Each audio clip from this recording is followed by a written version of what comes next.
foto-foto.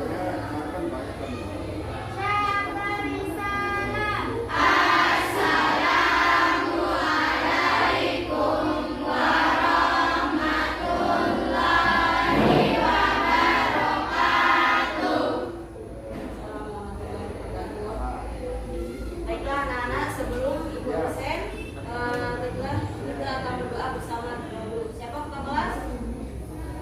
Bikin doa.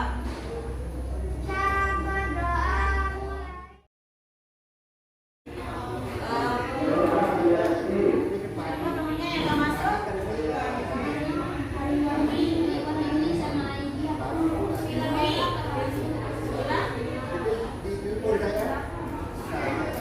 Siapa aja coba sebutin.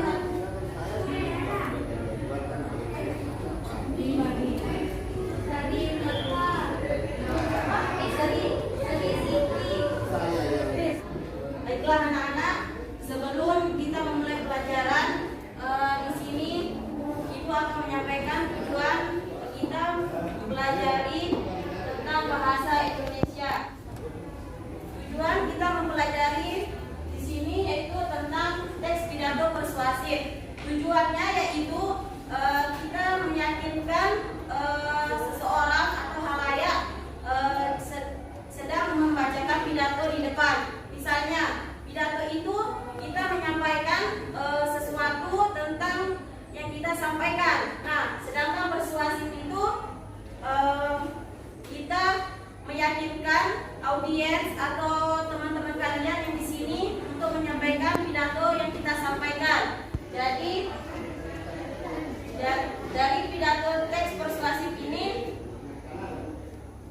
kita akan mempelajari beberapa ciri dan struktur dan pengertian. Dan yang pertama, pengertian pidato persuasif. Dari pidato persuasif adalah pesan yang disampaikan kepada sekelompok halayak oleh seseorang pembicara yang hadir. Misalnya, di sini ada orang yang membaca, misalnya ada memakai buku atau misalnya menghafal. Nah, dari pidato teks persuasif ini kita bisa meyakinkan seseorang yang berpidato dan meyakinkan seseorang yang sebagai audiens yang mendengarkan dan meyakinkannya. Dan yang kedua yaitu tujuan. Nah, dari tujuan pidato yaitu memberikan informasi. Nah, memberikan informasi itu kita memberikan tentang bagaimana atau isi tentang pidato kita. Nah, yang kedua, meyakinkan pendengar. Bagaimana cara kita meyakinkan pendengar? Meyakinkan dengan apa isi tentang pidato kita. Dan yang ketiga, menghibur pendengar. Menghibur dengan kata-kata atau cara kita berpidato di depan. Dan yang terakhir, menggerakkan pendengar. Menggerakkan pendengar itu menggerakkan sesuatu atau kata-kata yang ingin kita sampaikan.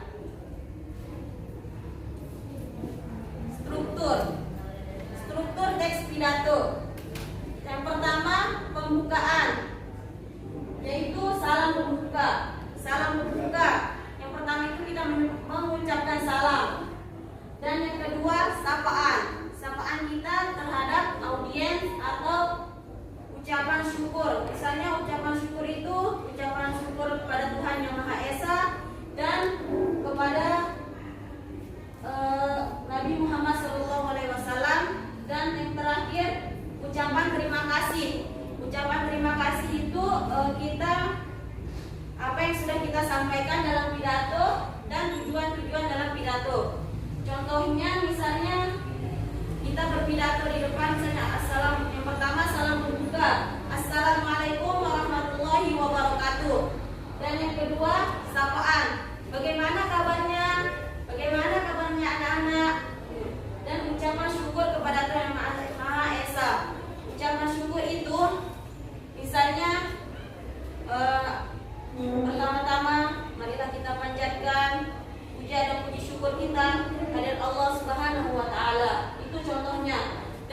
ucapan terima kasih.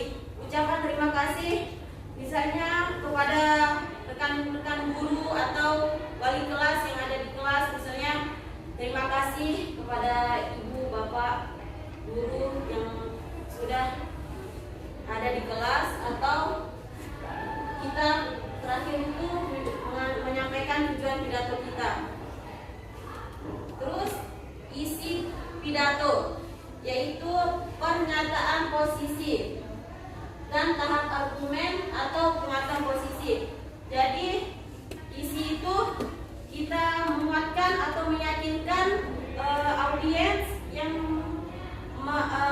sedang memerhatikan seseorang di depan yang menyampaikan pidato.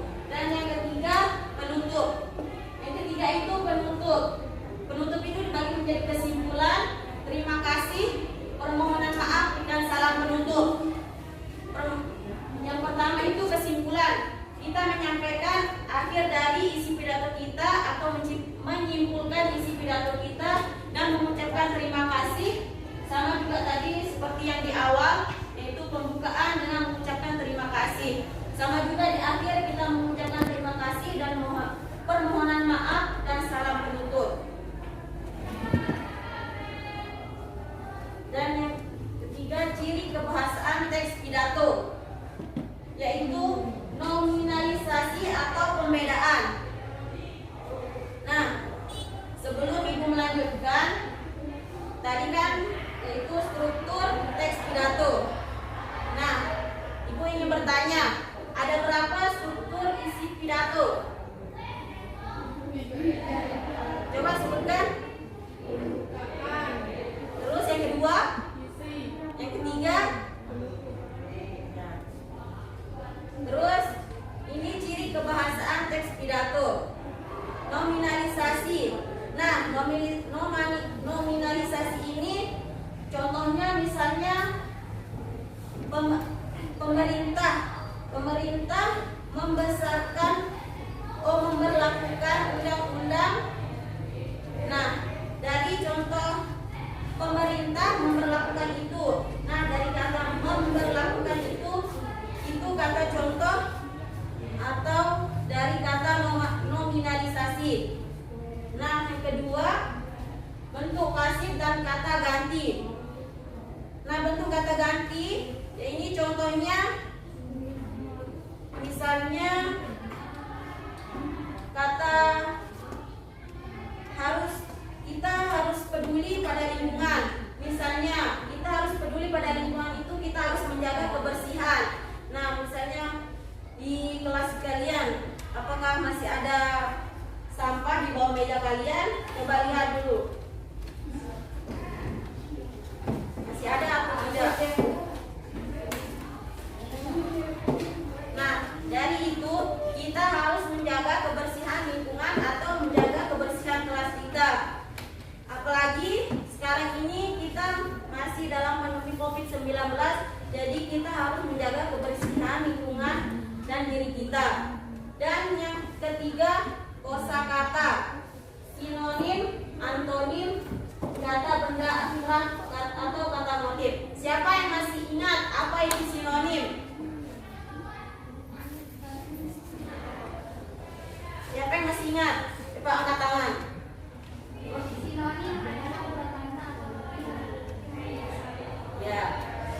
Terus siapa juga yang masih ingat apa itu antonim? Coba yang lain. Angkat tangan jangan. Antonim. Antonim adalah dua kata atau lebih yang memiliki makna bertentangan. Ya. Tepuk tangan ya, tepuk tangan. Nah, jadi dari kosakata ini kalian masih ingat apa itu sinonim, apa itu antonim, dan kata benda abstrak dan kata motif lainnya. Nah, dari ciri kebahasaan ini ada juga contoh pidato yang ingin Ibu sampaikan, yaitu contoh pidato persuasif.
bisa meyakinkan, kita itu bisa meyakinkan seseorang agar kita itu tidak bisa melakukan stop bullying. Nah, apalagi zaman sekarang itu banyak terjadinya tentang bully teman-teman kalian. Nah, dari materi kita tentang pidato persuasif ini, ada yang ingin disampaikan, yang mana yang belum dimengerti sebelum ibu membagikan kelompok kalian. Bully teman-teman kalian. Nah, dari materi kita tentang pidato persuasif ini, ada yang ingin disampaikan, yang mana yang belum dimengerti.